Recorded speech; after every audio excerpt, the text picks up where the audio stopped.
Previous video में हम study कर चुके हैं heating effect of electric current के बारे में, और आज का जो हमारा वीडियो है उसमें हम सीखने वाले हैं उसी के ऊपर बेस्ड कुछ एप्लीकेशन को। तो आपने हमारा जो प्रीवियस वीडियो था 12.7 जो था heating effect of electric current, वो नहीं देखा है तो मैं आपको सजेस्ट करूंगा कि पहले आप वो देख लीजिए, क्योंकि उसमें जो हमने कॉन्सेप्ट सीखा था उसी कॉन्सेप्ट के ऊपर बेस्ड कुछ एप्लीकेशन या तो फिर कुछ डिवाइसेस जो हमने बनाई है उसके बारे में ही हम इस टॉपिक के अंदर स्टडी करने वाले हैं।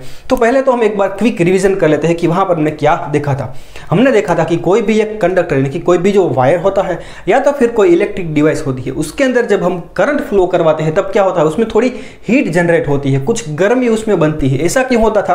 देखिए, कोई भी कंडक्टर यानी कि कोई भी जो वायर होता है या तो फिर कोई इलेक्ट्रिकल डिवाइस होती है, उसका कुछ ना कुछ रेजिस्टेंस होता है, ये हमको पता है। अब उसमें से जब हम करंट फ्लो करेंगे तो क्या होगा, करंट यानी कि किसका फ्लो होता है, उसमें चार्जेस का फ्लो होता है। तो जब कोई डिवाइस या तो फिर कोई वायर में से करंट यानी कि चार्जेस फ्लो होंगे तब, क्योंकि वहां पर रेजिस्टेंस है, इसलिए क्या होगा कि वो चार्जेस दूसरे चार्जेस के साथ या तो फिर दूसरे एटम के साथ कोलाइड कर जाएंगे, और जब वो कोलाइड करेंगे तब अपनी जो एनर्जी है उसमें से थोड़ी एनर्जी वो लॉस कर देंगे, और वो जो एनर्जी का लॉस होता है वो होता है किसके फॉर्म में, हीट के फॉर्म में। तो इसको हम बोलते हैं heating effect of electric current, यानी कि कोई वायर या तो फिर कोई इलेक्ट्रिक जो हमारी डिवाइस है उसमें से जब हम करंट फ्लो करते हैं तब, क्योंकि वहां पर कुछ रेजिस्टेंस है, इसलिए रेजिस्टेंस की वजह से जो एनर्जी हमने चार्जेस को दी थी बैटरी में से, उसमें से थोड़ी एनर्जी कोलिजन की वजह से क्या होती है, हीट के फॉर्म में लॉस हो जाती है, और उसको हम बोलते हैं heating effect of electric current. अब कोई डिवाइस में कितनी हीट जनरेट होती है वो अगर मैं कैलकुलेट करनी है तो उसका हमने एक इक्वेशन देखा था कि heat H is equal to I square R T, जहां पर H क्या है, हीट, I यानी कि करंट, R यानी कि रेजिस्टेंस उस डिवाइस का, और T यानी कि कितने टाइम तक आप जो करंट है उसको फ्लो करवाते हो। तो इसके ऊपर से आप कैलकुलेट कर सकते हो कि कोई भी डिवाइस या तो फिर कोई वायर में कितनी हीट जो है वो जनरेट होती है। और ये जो फॉर्मूला है उसको हमने नाम दिया था जूल्स लॉ ऑफ हीटिंग, क्योंकि ये जूल नाम के एक साइंटिस्ट ने दिया था। तो इतना तो अभी तक हमने स्टडी कर लिया है। अब देखिए, ये जो इफेक्ट है heating effect of electric current, उसके कुछ डिसएडवांटेज भी है और कुछ एडवांटेज भी है। पहले हम देख लेते हैं उसके डिसएडवांटेज क्या क्या है। तो देखिए, एक तो ये कि हम जो एनर्जी देते हैं चार्जेस को, उसमें से थोड़ी एनर्जी जो है वो वेस्ट हो जाती है, किसमें, हीट को जनरेट करने में। सपोज हम एग्जांपल लेते हैं एक फैन का, तो फैन में कुछ ऐसा स्ट्रक्चर बना हुआ तो है कोयल से कि जब हम उसमें करंट देते हैं तब करंट की वजह से जो फैन है वो घूमने लगता है। अब जितनी एनर्जी हमने दी थी फैन को, उसमें से थोड़ी एनर्जी तो फैन को घुमाने में लग जाती है, लेकिन उसमें से थोड़ी एनर्जी ऐसी होती है जो कि कहाँ पर वेस्ट हो जाती है, हीट को बनाने में, यानी कि हीट जनरेट होने में थोड़ी एनर्जी वेस्ट हो जाती है। तो उसमें हमारे दो डिसएडवांटेज हुए। कैसे? एक तो हमारी एनर्जी लॉस हो गई, और दूसरा ये कि जो हमारी डिवाइस है वो भी क्या हो जाती है, गर्म हो जाती है, क्योंकि वहाँ पर हीट बनी। आप फैन को अगर थोड़ी देर चालू रखने के बाद देखोगे तो आपको पता लगेगा वो थोड़ा गर्म हो जाता है, या फिर लैंप को अगर आप थोड़ी देर चालू रखने के बाद टच करोगे तो वो भी आपको ऐसा लगेगा, गर्म लगेगा। तो ये एक बात हुई कि एक तो हमने जो एनर्जी बैटरी या फिर सेल से दी थी चार्जेस को, उसमें से थोड़ी एनर्जी लॉस हो जाती है हीट बनाने में, तो एक तो हमारी एनर्जी भी गई, और दूसरा ये कि हमारा जो डिवाइस है वो भी क्या हो जाएगा, गर्म हो जाएगा। और दूसरा एक ये कि जो हमारी इलेक्ट्रिक सर्किट होती है, जिसको हम आईसी या तो फिर चिप भी बोलते हैं, आपने देखी होगी टीवी के अंदर, कंप्यूटर के अंदर जो हमारी सर्किट होती है उसमें क्या होता है, बहुत सारे छोटे छोटे कंपोनेंट होते हैं, और वो सारे कंपोनेंट बहुत ही सेंसिटिव कंपोनेंट होते हैं। अब वहां पर अगर ज़्यादा हीट जनरेट हो गई तो क्या होता है, कई बार कोई कंपोनेंट जो है वो काम करना बंद कर देता है, इसलिए जो सर्किट थी उसकी प्रॉपर्टी अल्टर यानी कि उसकी प्रॉपर्टी जो है वो चेंज हो जाती है। क्यों? क्योंकि हमने जिस काम के लिए वो डिवाइस बनाई थी, वो सर्किट बनाई थी, उसमें से कोई एक कंपोनेंट अगर काम करना बंद कर देगा हीट की वजह से, तो उसकी जो सारी प्रॉपर्टी है वो चेंज हो जाएगी, वो ठीक तरह से वो जो सर्किट है वो काम नहीं करेगा। तो ये एक डिसएडवांटेज हो गया कि जब सर्किट के अंदर कोई हीट जनरेट होने से कोई कंपोनेंट काम करना बंद करता है तो पूरी जो सर्किट है उसका जो काम है वो बिगड़ जाता है। तो ये हमारे कुछ डिसएडवांटेज हो गए। अब हम देखते हैं कि उसके कुछ एडवांटेज भी होते हैं ये हीटिंग इफेक्ट के। देखिए कैसे, कई डिवाइस हमारी रोज़-बरोज़ की ज़िंदगी में ऐसे होते हैं कि जहाँ पर हमें हीटिंग यानी कि गर्मी की ज़रूरत पड़ती है। वो कैसे, देखिए समझिए कि आप एग्जाम्पल लेते हैं इलेक्ट्रिक आयन का। तो आयन में क्या होता है, हमें कपड़े प्रेस करने के लिए उसमें नीचे जो सरफेस होती है वहाँ पर हीट जनरेट करनी पड़ती है। या फिर हम बात कर ले हैं जो हमारा इलेक्ट्रिक हीटर होता है, या फिर इलेक्ट्रिक केटल यानी कि जो हमारी चाय बनाने के लिए यूज़ करते हैं, फिर इलेक्ट्रिक टोस्टर है, इलेक्ट्रिक ओवन है, वो सब ऐसे डिवाइसेस है जिसके अंदर हमको हीट बनाने की यानी कि हीट की ज़रूरत पड़ती है। तो वहाँ पर हम ये जो लो है यानी कि ये जो इफेक्ट है उसका यूज़ कर सकते हैं। कैसे, देखिए वहाँ पर हम कोई ऐसे मटेरियल का वायर लेंगे जिसका जो रेजिस्टेंस है वो बहुत ज़्यादा होगा। अगर रेजिस्टेंस ज़्यादा होगा तो जो हमारे चार्ज है वो ज़्यादा कोलाइड करेंगे, वो ज़्यादा अगर कोलाइड करेंगे तो अपनी ज़्यादा एनर्जी लूज करेंगे। तो जितनी एनर्जी हम बैटरी में से देते हैं वो सारी एनर्जी वहाँ पर लॉस हो जाती है, किसमें, हीट जनरेट करने में। अब सपोज कि हम क्या करते हैं कि एक जो वायर होता है ज़्यादा रेजिस्टेंस वाला उसकी एक कोयल बना लेते हैं। तो इस तरह से हमने हाई रेजिस्टेंस वाला वायर पास में रख के ऐसा स्ट्रक्चर बनाया, इसको हम बोलते हैं हमने कोयल बना ली। अब इसमें से अगर हम करंट को पास करेंगे तो क्योंकि उसका रेजिस्टेंस ज़्यादा होगा तो ज़्यादा कोलिजन होंगे, तो इस पूरे के अंदर क्या होगी, हीट जनरेट होगी। ये जो कोयल है उसमें क्या होगी, हीट जनरेट होगी और ये पूरा का पूरा हिस्सा जो है वो क्या हो जाएगा, बहुत ही गर्म हो जाएगा। अब इसको अगर हमने रख दिया आयन के अंदर तो नीचे की ये जो कोयल होगी वो गर्म होगी, तो उसको आप अगर प्रेस करोगे तो जो हमारे कपड़े प्रेस हो जाएंगे।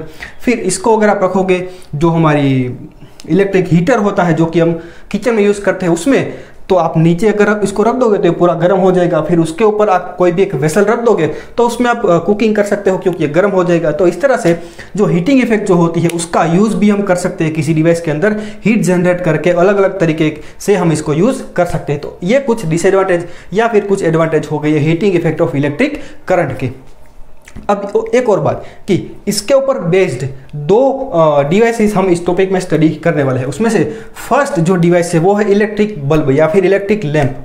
तो इलेक्ट्रिक बल्ब तो आपने कई बार देखा होगा, उसका जो स्ट्रक्चर होता है वो कुछ ऐसा होता है कि उसमें नीचे एक इंसुलेटिंग सपोर्ट होता है और उसके ऊपर ग्लास से बना हुआ एक ऐसा कवर होता है जिसको हम गोला भी बोल सकते हैं।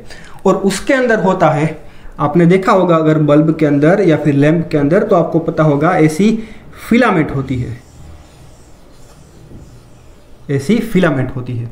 और उसके दो ये जो टर्मिनल है उसको हम कनेक्ट करते हैं किसके साथ, तो उसको हम कनेक्ट करेंगे हमारी बैटरी के साथ। ये हमारी बैटरी हो गई, बैटरी या तो फिर सेल के साथ इसको आप कनेक्ट करोगे तो ये हमारा प्लस, ये माइनस। हमें पता है कि बल्ब को जब हम बैटरी के साथ कनेक्ट करेंगे तो उसमें करंट फ्लो होगा, तो ये जो डायरेक्शन है उसमें करंट जो है वो फ्लो होता है। अब देखिए ये जो इलेक्ट्रिक बल्ब है वो काम कैसे करता है, तो बल्ब के अंदर ये जो फिलामेंट होती है वो फिलामेंट हम कुछ ऐसे मटेरियल की चूज करते हैं कि उसका रेजिस्टेंस थोड़ा ज़्यादा हो। तो अगर रेजिस्टेंस ज़्यादा होगा तो उसमें जो चार्जेस जाएंगे उसका ज़्यादा कोलिजन होगा, ज़्यादा कोलिजन होगा तो ज़्यादा एनर्जी लॉस होगी। यानी कि अगर एनर्जी लॉस हुई तो यहाँ पर क्या होगी, हीट जनरेट होगी। अब जनरली जो हम लैंप बनाते हैं उसमें जो मटेरियल यूज़ करते हैं ये फिलामेंट बनाने के लिए वो होता है जनरली टंगस्टन का।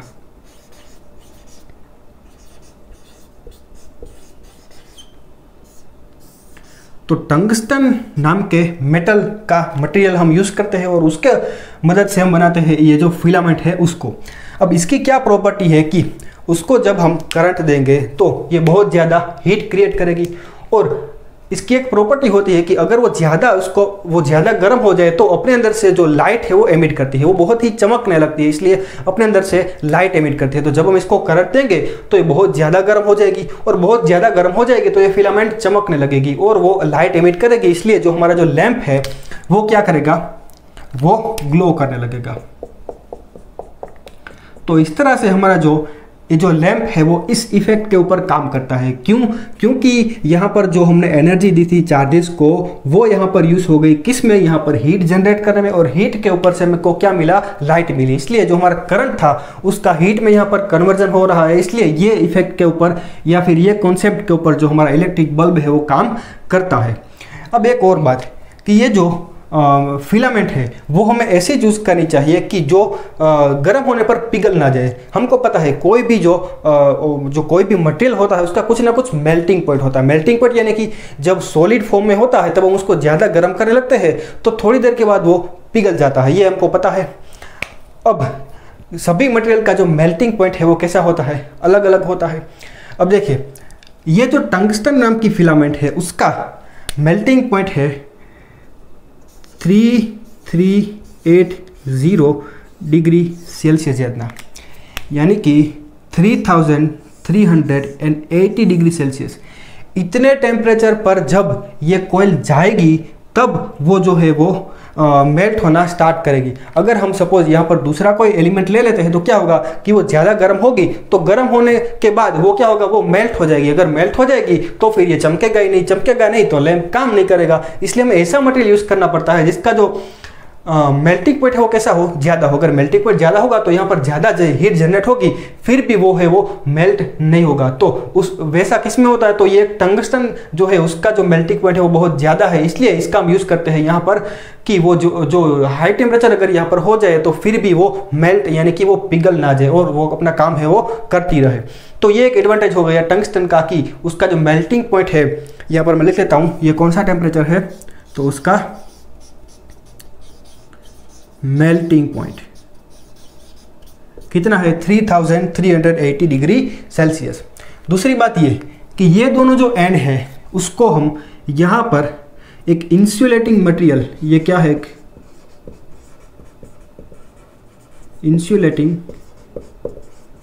मटेरियल लगाकर दोनों को थर्मली आइसोलेट कर देते हैं। इसका मीनिंग क्या हो कि दोनों को हम अलग अलग रखते हैं ताकि ये दोनों टच ना कर जाए, या फिर उसका जो टेम्परेचर बहुत हाई होगा तो अगर यहाँ पर अगर ये जो तार जो हमने कनेक्ट किया ये वायर वो भी अगर गर्म हो जाएगा तो ये पूरा का पूरा सर्किट है वो टूट सकता है। इसलिए इसको हम इस दोनों यानी कि ये जो पार्ट है उसको इससे हम क्या करते हैं, उसको आइसोलेट कर देते हैं, और इसलिए हम यहाँ पर इंसुलेटिंग मटेरियल को यूज़ करते हैं। दूसरी बात एक ये है कि ये जो टंगस्टन नाम की जो मटेरियल है उसकी एक प्रॉपर्टी है कि वो जब गर्म होती है तब एटमॉस्फेयर में, हमको पता है एटमॉस्फेयर में ऑक्सीजन होता है, तो ये जो फिलामेंट है वो जब गर्म होती है तब उसकी एक प्रॉपर्टी है कि वो एटमॉस्फेयर में जो ऑक्सीजन है उसके साथ रिएक्शन करती है और वो ऑक्सीडेशन करती है। आपने ऑक्सीडेशन के बारे में स्टडी किया होगा कहीं ना कहीं पर, केमिस्ट्री के जो चैप्टर है उसमें। अब क्योंकि ये जो फिलामेंट है वो एटमॉस्फेयर का जो ऑक्सीजन है उसके साथ रिएक्शन करके यानी कि ऑक्सीडाइजेशन करके वो क्या हो जाती है, थोड़ी उसका बारीक भुक्का जैसा हो जाता है। इसलिए हमें क्या करना पड़ेगा कि एटमॉस्फेयर के साथ इसका जो कांटेक्ट है वो हमें तोड़ना पड़ेगा। इसलिए हम क्या करते हैं, इसके बाहर एक ऐसा ग्लास का जो लेयर है वो लगा देते हैं, और हम क्या करते हैं इसके अंदर ये पूरा जो भाग है यानी कि जो बल्ब होगा उसके अंदर का ये जो हिस्सा होगा उसमें से हम सारी जो एयर है वो निकाल देते हैं। उसको हम बोलते हैं हमने उसके अंदर वैक्यूम क्रिएट कर दिया। यानी कि वैक्यूम क्रिएट करना इसका मतलब क्या होता है कि इसके अंदर कोई भी एयर मॉलिक्यूल्स नहीं होंगे, उसके अंदर कोई भी मॉलिक्यूल्स ऑक्सीजन नाइट्रोजन कोई भी एयर मॉलिक्यूल उसके अंदर नहीं रखेगा। फिर हम क्या करते हैं, उसके अंदर इनएक्टिव गैसेस को हम उसके अंदर डालते हैं।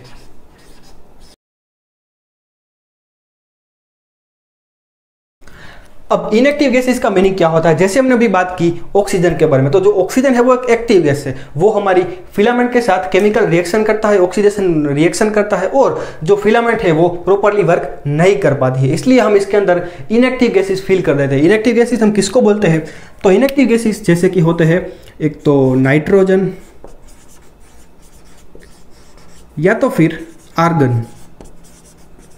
तो ये गैसेस ऐसे होते हैं जो कि इस फिलामेंट के साथ रिएक्शन नहीं करते। जब अगर हम इसमें ऑक्सीजन रहने देंगे तो इसके साथ ऑक्सीडेशन करेगा और इस फिलामेंट को प्रॉपर्ली वर्क नहीं करने देगा। लेकिन अगर हम इसके अंदर भर देंगे इनएक्टिव गैसेस को तो वो इस जो हमारी ये फिलामेंट है उसके साथ रिएक्शन नहीं करेंगे और इसलिए जो फिलामेंट है वो प्रॉपर्ली वर्क करेगी। इसलिए हम क्या करते हैं कि लैंप के अंदर पहले तो वैक्यूम क्रिएट करता है यानी कि सारे गैसेस निकाल देते हैं, फिर उसके अंदर हम इनएक्टिव गैसेस नाइट्रोजन या फिर आर्गन या फिर दोनों के मिक्सचर को उसके अंदर भर देते हैं और वो इनएक्टिव है इसलिए इसके साथ रिएक्शन नहीं करेंगे। तो इस तरह से जो हमारा इलेक्ट्रिक बल्ब है वो काम करता है। अब इसका एक डिसएडवांटेज ये है कि ये जो पुराना बल्ब आपने देखा होगा जो पीले कलर का होता है उसमें क्या होता है कि मोस्ट ऑफ द एनर्जी जो हमने दी थी बैटरी या तो फिर सेल से, उसमें से मोस्ट ऑफ द एनर्जी जो है वो यूज़ हो जाती है यहाँ पर हीट जनरेट करने में और थोड़ी ही एनर्जी यूज़ होती है किसमें, लाइट क्रिएट करने में। इसलिए ये जो पुराने हमारे बल्ब थे उसमें ज़्यादा एनर्जी हमारी वेस्ट हो जाती है किसमें, हीट बनाने में, और हमें जो लाइट है वो थोड़ी कम मिलती है। इसलिए हमारे मॉडर्न टाइम है ये, मतलब अभी का जो टाइम है वहाँ पर हम यूज़ करते हैं एलईडी लैंप्स को। आपने देखा होगा घर में जो सारे वाइट जो लैंप होते हैं वो सब एलईडी लैंप होते हैं, एलईडी। और वो किसे काम करते हैं तो उसका कॉन्सेप्ट आप बाद में जब हायर स्टैंडर्ड में जाओगे 12th में तब सीखोगे।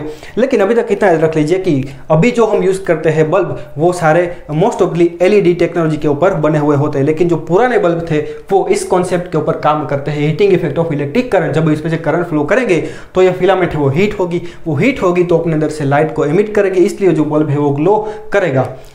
तो इस तरह से हमारा जो बल्ब है वो यहाँ पर ख़त्म हुआ। दूसरी एक जो हमारी डिवाइस है वो है एक इलेक्ट्रिक फ्यूज़। तो हम सीखेंगे कि इलेक्ट्रिक फ्यूज़ जो है वो क्या काम करता है और किस तरह से बनाया हुआ है हमने। तो मैं पहले तो इसको मिटा देता हूँ। दूसरा एक डिवाइस जो हम इस टॉपिक में स्टडी करने वाले हैं, जो हमने heating effect of electric current का जो कॉन्सेप्ट है उसी के ऊपर बनाया हुआ है, वो है इलेक्ट्रिक फ्यूज़, या तो फिर सिंपली आप उसको फ्यूज़ भी बोल सकते हो। तो ये फ्यूज़ क्या होता है भाई, देखिए हमारे घर में जो इलेक्ट्रिसिटी की लाइन आती है वो कहाँ से आती है, वो हमें पता है कि इलेक्ट्रिक पोल से आती है।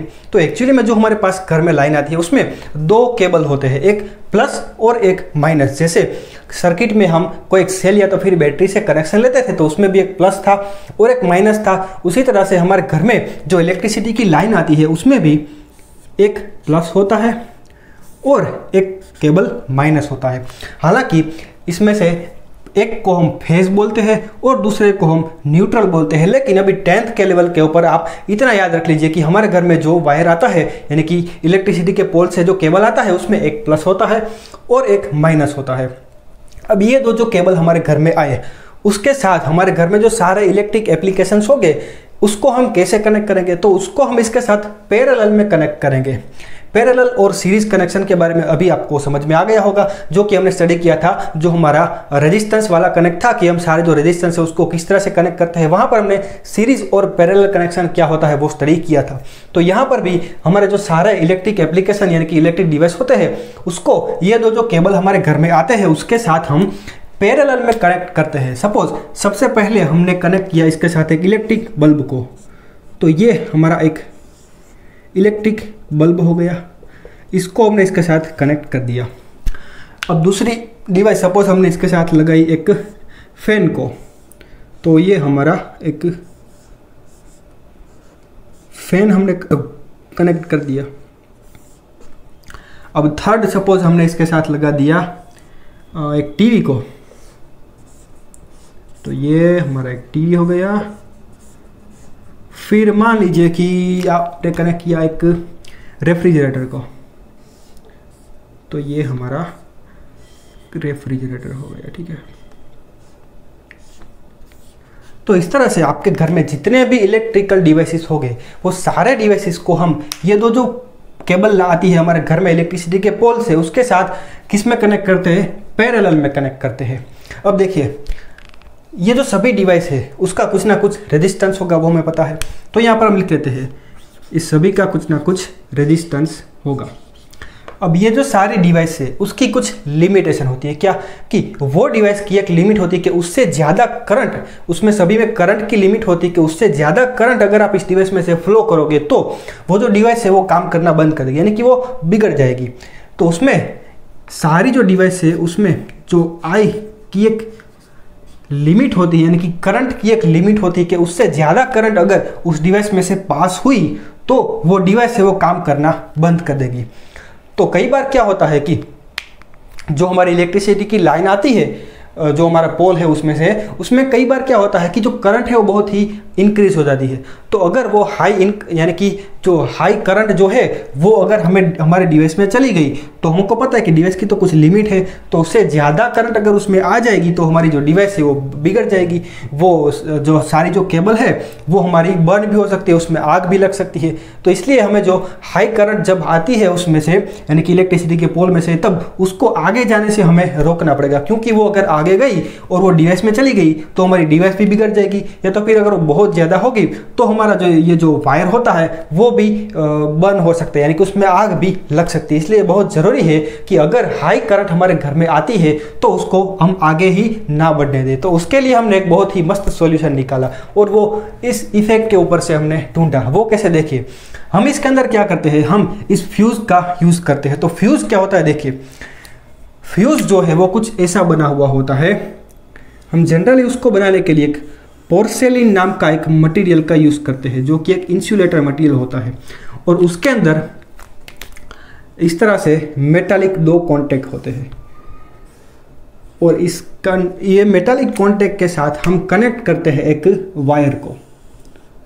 अब ये ये वायर जो हमने कनेक्ट की वो हम ऐसी वायर लेते हैं जिसका जो मेल्टिंग पॉइंट होता है वो थोड़ा कम होता है, जैसे कि हमारी कॉपर है, एल्यूमिनियम है, फिर लेड है, ऐसी जो सारी मेटल होती है उसका जो मेल्टिंग पॉइंट है वो थोड़ा कम होता है। अब हमें पता है कि कोई भी जो वायर है उसका एक इक्वेशन होता है H = I²RT, तो उसके ऊपर से हम कैलकुलेट कर सकते हैं कि उसमें कितनी हीट क्रिएट होगी। तो ये जो वायर है उसका मेल्टिंग पॉइंट अगर कम होगा तो उसमें थोड़ी हीट जनरेट होगी, तभी जो ये जो वायर है वो क्या हो जाएगा, मेल्ट हो जाएगा। अब देखिए ये जो फ्यूज़ है इसको हम कनेक्ट कर देते हैं इस वायर के साथ, यानी कि हमारे घर में जो लाइन आती है उसमें जो हमारे घर के बाहर जो हमने मीटर रखा हुआ होता है उसके पास में ही हम ये जो फ्यूज़ है उसको कनेक्ट कर देते हैं। तो सपोज ये हमारा फ्यूज़ हमने यहाँ पर लगा दिया, ये उसके दो कॉन्टैक्ट, और यहाँ पर हमने एक वायर लगाया हुआ है।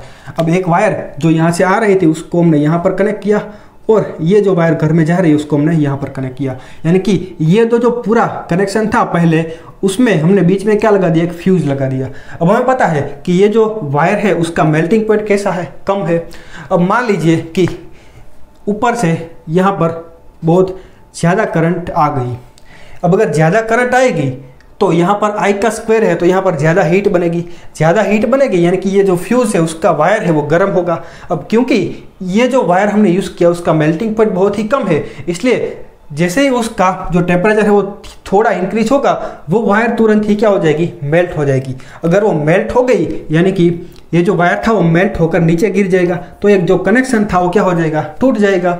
तो ये कनेक्शन अगर टूट गया यहाँ से तो इस दोनों के बीच का भी कनेक्शन टूट गया, यानी कि जो करंट हाई करंट यहाँ से जा रही थी यहाँ पर उसका जो कनेक्शन बीच में से टूट गया, तो ये करंट यहाँ पर जा ही नहीं पाएगी। अगर आगे करंट नहीं जाएगी तो हमारे जो सारे डिवाइसेस है वो भी क्या हो जाएंगे, बच जाएंगे, क्योंकि यहाँ पर अगर हाई करंट नहीं जाएगी तो उसमें कोई तकलीफ ही नहीं पड़ेगी। अगर हाई करंट यहाँ पर पहुँच गई तो वो काम करना बंद करेंगे, वो बर्न भी हो सकते हैं, लेकिन करंट जो है उसका जो फ्लो है वो हमने पहले यहाँ पर ही घर के बाहर ही क्या किया, रोक दिया। तो इसको हम बोलते हैं इलेक्ट्रिक फ्यूज़। क्या, इलेक्ट्रिक फ्यूज़ है, तो फिर सिंपली हम फ्यूज़ भी बोल सकते हैं। जनरली ये जो मटेरियल हम यूज़ करते हैं वो किसका होता है, पोर्सेलिन। इलेक्ट्रिक फ्यूज़ कैसा होता है वो मैं आपको यहाँ पर साइड में दिखा दूंगा, ठीक है।